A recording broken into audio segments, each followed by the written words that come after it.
Fala, matemáticos, tudo bom? Eu trouxe agora uma questão do segundo grau. Essa questão do segundo grau a gente vai resolver, mas antes nós vamos ver um pouquinho, lembrar um pouquinho da teoria. Vamos lá então? Pessoal, a questão é essa aí que vocês estão vendo, né? Eu tenho o seguinte, a parte interior de uma taça foi gerada pela rotação de uma parábola em torno do eixo Z, conforme mostra a figura. Então, aqui a gente tem a figura mostrando a nossa taça bonitona, né? E o líquido dentro dela. Veja que eu tenho dois pontos, o ponto C e o ponto V. Vamos ver o que a questão fala. A função real que expressa a parábola no plano cartesiano da figura é dada pela lei. Então, está aqui a fórmula, né? f de x é igual a 3 meios de x2. Como é uma equação do segundo grau, aparece o x2, menos 6x mais c, onde c é a medida da altura do líquido contido na taça em centímetros. Sabe-se que o ponto V na figura representa o vértice da parábola localizada sobre o eixo x. Então, vamos para uma breve revisão. A primeira coisa que a gente tem que lembrar é que uma equação do segundo grau tem esse jeitão aqui, ax2 mais bx mais c. Então, vamos fazer um exemplo com números aqui, né? f de x é igual a 2x2 mais 3x mais c. Um exemplo qualquer, tá, gente? Então, o nosso a é igual a 2, o nosso b é igual a 3. Por que o a é igual a 2? Porque o 2 está junto com o x ao quadrado, e todo número que está junto com x ao quadrado é o nosso a.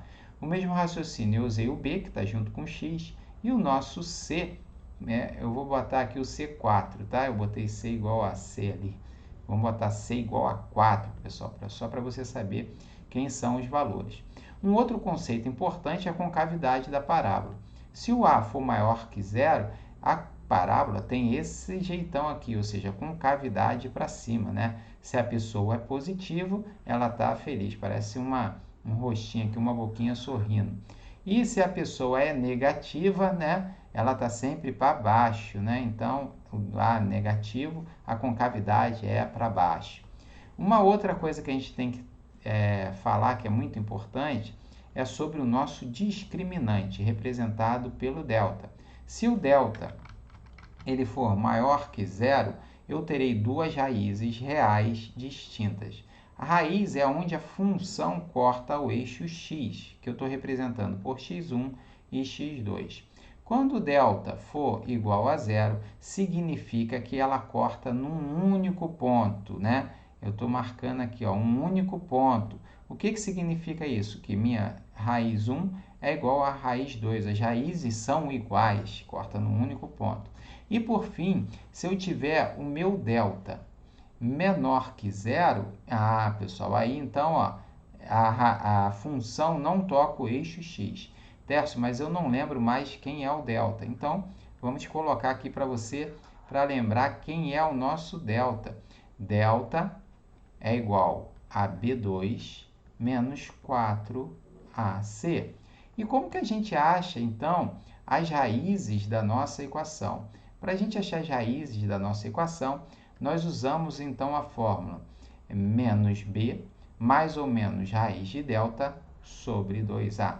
E assim você acha x1 e você acha x2, tá certo? E isso é dado por esse mais ou menos aqui. Uma hora você vai botar mais e depois você vai botar menos. Então, meus amigos, chegamos agora na nossa questão que queremos resolver, né? Então, nós temos a fórmula, né? Nós temos o valor de C e o que ele quer descobrir. Então, eu coloquei aqui, ó, nessas condições, olha o que ele fala, né? Deixei para o finalzinho a pergunta, ó. Nessas condições, a altura do líquido contido na taça em centímetros ou seja, ele está querendo saber, pessoal, o valor, né, desse C aqui. Como que a gente resolve essa questão? Para resolver essa questão, eu trouxe para cá, nós vamos resolver por aqui, ó, pelo delta. Por que o delta, Tércio? Porque eu tenho uma única raiz aqui, ó, né? E para eu ter uma única raiz, o que acontece? Para eu ter uma única raiz, se eu desenhar aqui, tentar reproduzir um pouco do que está ali, né? Uma única raiz significa que meu delta tem que ser igual a zero, né? E o meu delta, a gente viu lá que é B2 menos 4AC. Então, o nosso delta, né, vai ser B2. Quem que é B2? É menos 6 ao quadrado. Menos 4 vezes o A. Quem é o A? É 3 meios. Vezes o C. O C é o que eu estou tentando descobrir. Continuando, então, a nossa resolução, meus amigos, eu vou ter que o delta vai ser igual a zero, né? Então, eu terei 36 menos, que eu peguei esse 6, elevei ao quadrado, dá 36, menos 4, esse 4 eu posso cortar com esse 2, vai dar 2 aqui, 2 vezes 3, 6C. Isso é igual a zero. Se eu passar esse 6C para o outro lado, vai ficar assim, ó, gente, 36 é igual a 6C. Normalmente, a gente não escreve assim, a gente escreve a incógnita do lado esquerdo da equação. 6C é igual a 36.